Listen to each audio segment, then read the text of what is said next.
Salam sejahtera buat kita semua. Yang memperkenalkan diri, nama saya Wahyu Ninggolan dari Prodi Informatika dengan NIM 11S24032. Pada kesempatan kali ini saya akan menjelaskan tentang praktikum sisop, di mana praktikum sisop kita pada kali ini kita disuruh untuk menjelaskan dan running segalanya, eh, apa yang ada di modul kita, mulai dari bagian B hingga bagian C.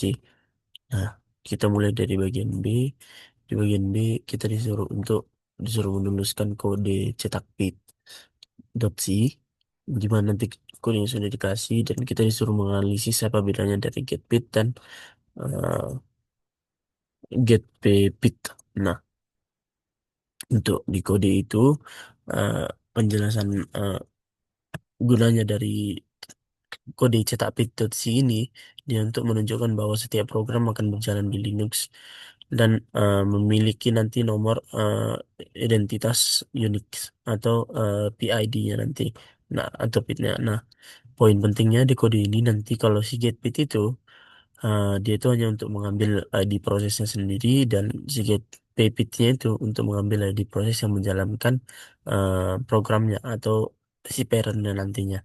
Nah, di sini nanti kalau kita lihat di sini sudah saya compile ini. Kalau di sini kemarin sudah saya buat code-nya ini dari Nano cetak PT ini. Kemudian kita juga sudah install GCC-nya dan kalau kita sudah jalankan compile ya, nanti hasilnya itu jadi ini. The proses ID 5051, kemudian di parent proses ID adalah 4085. Nah, nanti di situ kan inilah yang menjadi hasil nanti yang muncul yaitu dua angka tadi, yaitu 5051 dan 4085. Nah, nah itu kalau kita misalnya compile ulang lagi, misalnya kita coba untuk compile ulang lagi.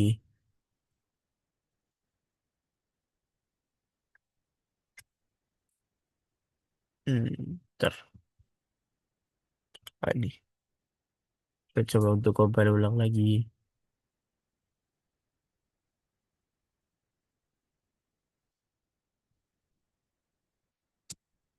Nah, dia pasti langsung berubah nanti cetak bitnya lagi. Nah, hasil kesimpulannya kalau dari Pratikum itu sistem operasi akan mengelola proses nanti menggunakan nomor urut.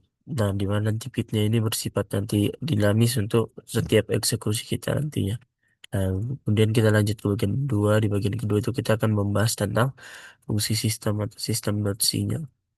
Di sistem.c-nya ini nanti tar- di sistem.c-nya itu gunanya di sistem.c ini nanti, oh ini kalau kita buka, kita buka nano sistem C.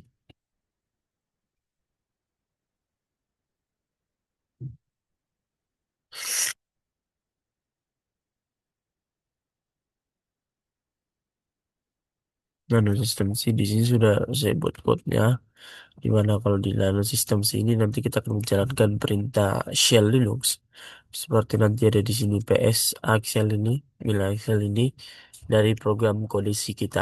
Nah, poin pentingnya di sini nanti fungsi sistem PS Axel ini yang more ini itu fungsinya itu untuk memanggil shell untuk mengerjakan tugas luar.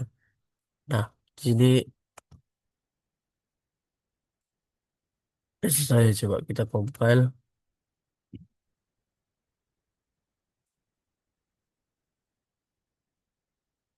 di VC sistem C info sistem dan ini sistem.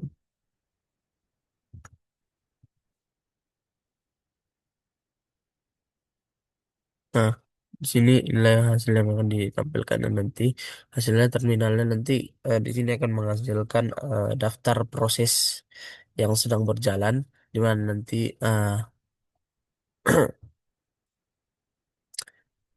di sini ada ini adalah sistem PS with running sistemnya dan nanti di baris terakhirnya itu eh,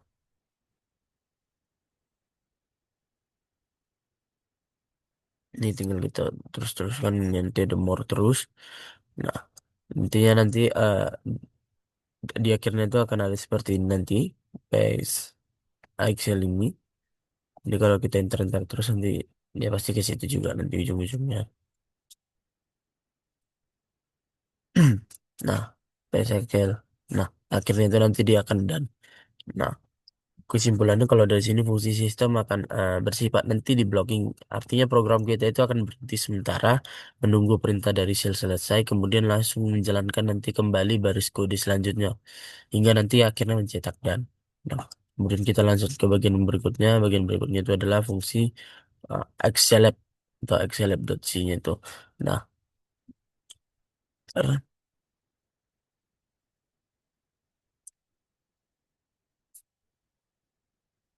nah ini di Nano Xceleb ini eh, gunanya nanti kita akan mempelajari cara mengganti seluruh isi proses eh, dengan program yang baru. Poin pentingnya di sini adalah nanti di sini ada fungsi ini Xceleb PS dan Excel node. Nah, nanti kita di sini cara kita menjalankan atau mengcompile nanti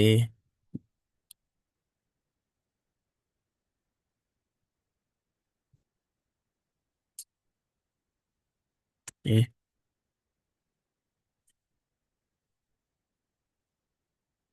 kemudian sorry, sorry, select X ah, di sini nanti dia juga akan menampilkan daftar proses, tapi untuk sidangnya itu nanti tidak akan ada lagi di akhirnya atau tidak akan pernah muncul kata dan. Di sini nanti fungsi exec ini intinya di sini nanti dia akan mengganti total semua memori proses saat ini. Nah, program lamanya itu nanti dibuang, kemudian diganti dengan program baru karena program lamanya sudah hilang. Dan baris printf dan-nya nanti tidak akan pernah dieksekusi nanti di sini. Nah, kemudian kita lanjut ke bagian berikutnya. Di bagian berikutnya itu kita akan membahas tentang eh, kita masuk ke bagian nano. Oh, si eh apa ya namanya? Tar, sorry, sorry, sorry.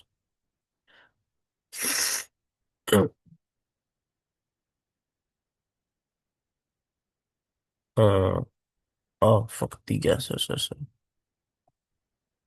Nano, Fok 3, Fok, oh, underscore, sorry, sorry, sorry. Nano underscore, Fok 3. Nah, ini. Dah. Untuk kemudian di bagian berikutnya itu kita akan menjelaskan tentang Work3.sini. Di Work3.sini kita nanti akan membuat nanti proses baru di mana nanti kita akan mengcloning atau menjalin proses dari saat ini.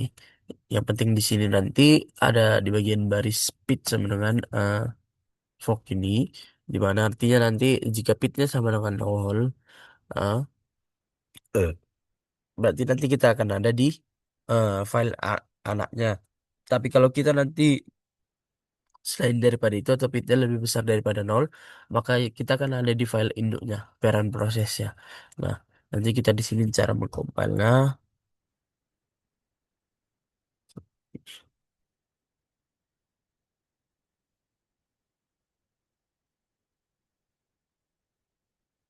nih,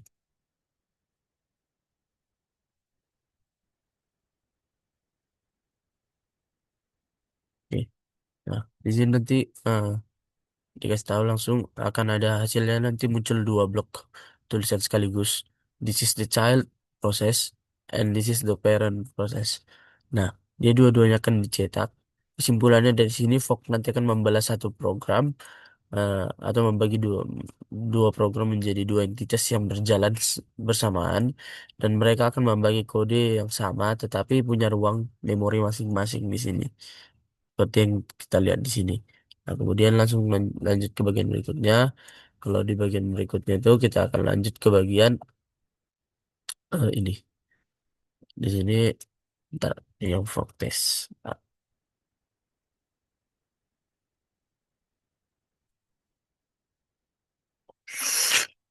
Nih. Nah, untuk nanofuktase ini, eh, ya, untuk nanofuktase ini, di nanofuktase ini, ini nanti gunanya untuk kita mengatur urutan kerja antara induk dan anak agar tidak berantakan. Penting di sini nanti eh, bagaimana kita nanti ada nanti di sini penggunaan fungsi. Oh, ini yang sebelum ini nanti ya, yang dia sebelum kita menggunakan fungsi wait nanti di sini, dan nanti untuk selanjutnya ada fog test dua nanti saya buat di situ. Dia nanti tuh eh, ada fungsi weightnya nanti di situ. Nah, intinya dari sini nanti dia akan mengatur urutan kerja antara si anak kita, induk dan anak agar tidak berantakan. Nah, di sini nanti eh, langsung saja coba kita compile.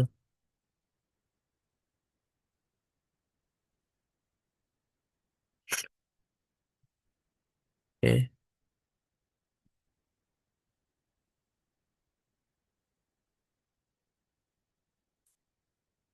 oke. Nah, nah, dia langsung menjawab di sini. Nah, artinya di sini nanti si programnya itu untuk tujuannya untuk membuat urutan kerja antara si induk dan si anak tidak berantakan. Jadi di mana si induk duluan dan nanti harus selesai duluan, dan kemudian nanti meninggalkan si anaknya, di mana si anaknya ini nanti akan menjadi orphannya nantinya di sini. Oke. Kemudian kita lanjut ke bagian berikutnya. Kalau di bagian berikutnya itu yang saya jelasin nanti di bagian fog test 2-nya. Nah, tar, eh, eh, ini. Nah, di fog test 2 ini bedanya tadi saya bilang ada fungsi wait nanti di sini, di mana di sini nanti adanya fungsi wait and stats bar itu nanti dia membuat kode kita ini agar si induknya itu nanti berhenti dan kemudian menunggu sampai si anaknya nanti selesai di sini. Nah, di sini ini yang wait state wall ini. Nah, di sini langsung saja coba kita jalankan.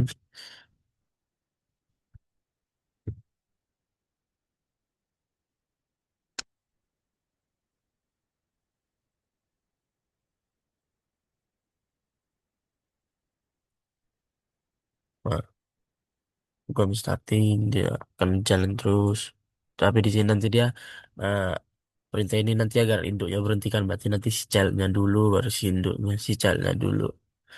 Ya, si childnya dulu baru si parentnya, baru si parentnya si induknya, si child dulu baru kayak gitu terus hingga nanti si childnya udah finish, baru nanti eh dikasih tahu chat eksisnya with code berapa gitu.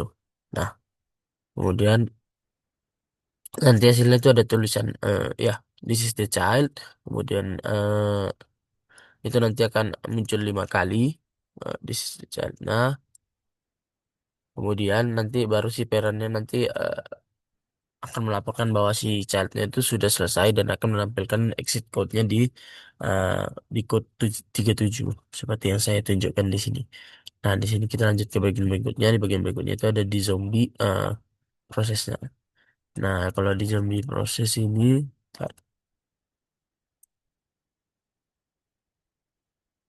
nano zombie, tujuan dari nano zombie ini nanti kita akan mengamati fenomena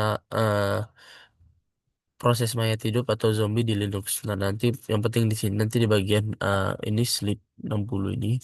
Di sini nanti sleep 60 dia itu menandakan tidur lama nantinya. Kemudian di bagian anaknya itu dia langsung exit 0. Eh, di exit 0 ini artinya eh, mati cepat. Di mana induk nanti tidak akan memanggil fungsi wait di sini. Nah, di sinilah saya coba kita compile.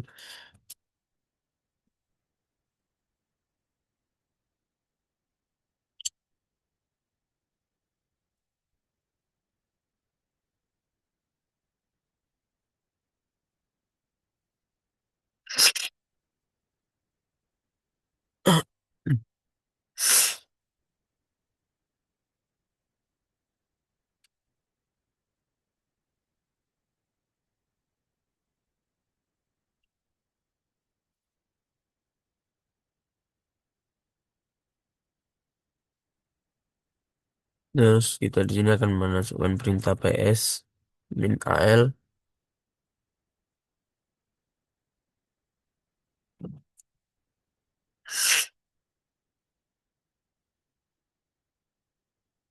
Sorry, sorry. Nah, di sini kayaknya sudah ada saya jelasin tadi. Ya, oh ini di bagian ps min al ya. Nanti ada inilah hasilnya 10, 12, 12 nanti di sini dia. Nah, kalau dia 10 dia komen not found, 12 juga dia komen not found, kemudian 12 juga dia komen not found. Nah, gitu loh untuk ini zombie-nya ini. Nah, sebenarnya lebih tepatnya ke sini juga. Nanti dia, nah inilah hasilnya sebenarnya yang akan ditunjukkan di zombie-nya itu. Nah, kemudian kita masuk ke bagian C.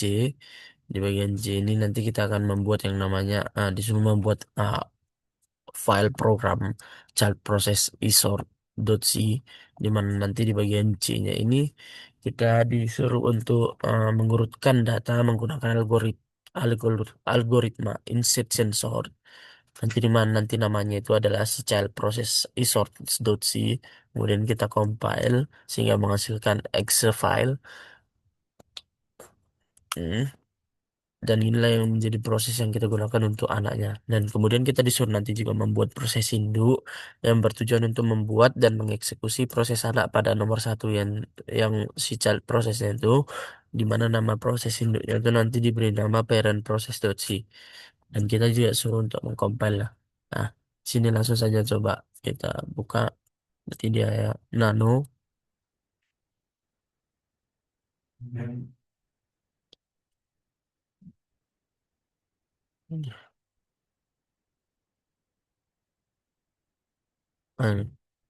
Child process insertion.c. Intinya di sini file ini nanti akan digunakan sebagai program mandiri yang bertugas untuk menerima data dan nanti untuk mengurutkannya by insertion sort, ya by menggunakan algoritma insertion sort. Nah, poin penting nanti di sini di mana fungsi insertion sort itu adalah di sini berfungsi sebagai logika pengurutannya, dan kemudian di sini nanti di sini ada logika yaitu di mana nanti di yang pertama itu dideklarasikan dulu, kemudian ada loopingnya. Loopingnya itu nanti menjelaskan tentang insertion sortnya, insertion dari pengurutan datanya. Kemudian nanti kita masukkan data-datanya, integer main, data yang mau kita buat. Ini ini adalah array yang akan kita masukkan, di mana n-nya nanti sama dengan 5. Kemudian nanti akan diurutkan datanya. Ya, akan diurutkan datanya menjadi rapi. Nah, di sini nanti kita langsung saja coba jalankan.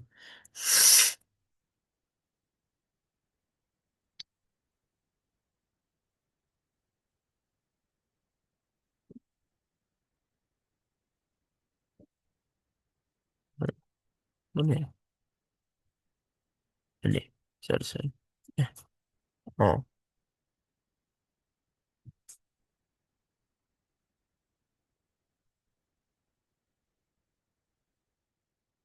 langsung saja kita jalankan. Child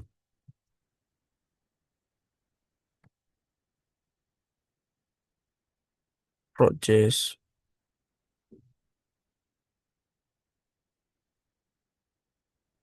ISO. Child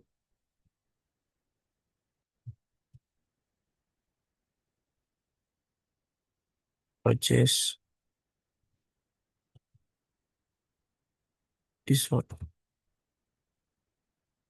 Ya, kemudian kita buat titik child process ISO. Nah, di sini dia akan mengurutkan datanya berdasarkan data yang saya buat tadi, diurutkan mulai dari yang paling kecil 1, 3, 7, 10, dan 15. Nah, kemudian di bagian B-nya kita disuruh nanti membuat program parentnya, di mana program parentnya itu nanti di sini Misalnya kita buat nano, ya, nano parent process. Nah, di nano parent process ini dia nanti gunanya sebagai manajer atau yang mengatur jalannya programnya nantinya. Di mana nanti dia membuat proses baru, memanggil program sorting dan memastikannya itu semua berjalan dengan berurutan. Yang penting di sini nanti dia ada fungsi Excel ini child process terus si sort out. Nah, di mana nanti di sini eh, ini adalah bagian yang paling krusial di mana nanti proses sana akan mengganti identitas dirinya menjadi program pengurut data yang kita buat di poin yang pertama tadi. Nah, kemudian di sini ada fungsi wait null juga di mana nanti eh, artinya menunggu anaknya selesai di mana nanti perintah ini bertujuan agar si induknya itu tidak selesai lebih duluan. Induk harus menunggu anak selesai untuk melaporkan hasil sortingnya. Di sini nanti coba kita langsung jalankan saja. GCC, INO, parent, process, parent, process, dot C, process, dot C. Harusnya kita jalanin juga nano, kok nano, titik koma, parent, process. Nah, Nah, dia di sini si induknya akan menunggu si program anaknya menyelesaikan sorting dan setelah anaknya selesai maka programnya nanti di sini akan berakhir. Nah, mungkin sekian yang bisa saya sampaikan untuk praktikum kali ini. Jika ada kesalahan kata atau tutur yang kurang baik, saya minta maaf. Sekian dan terima kasih.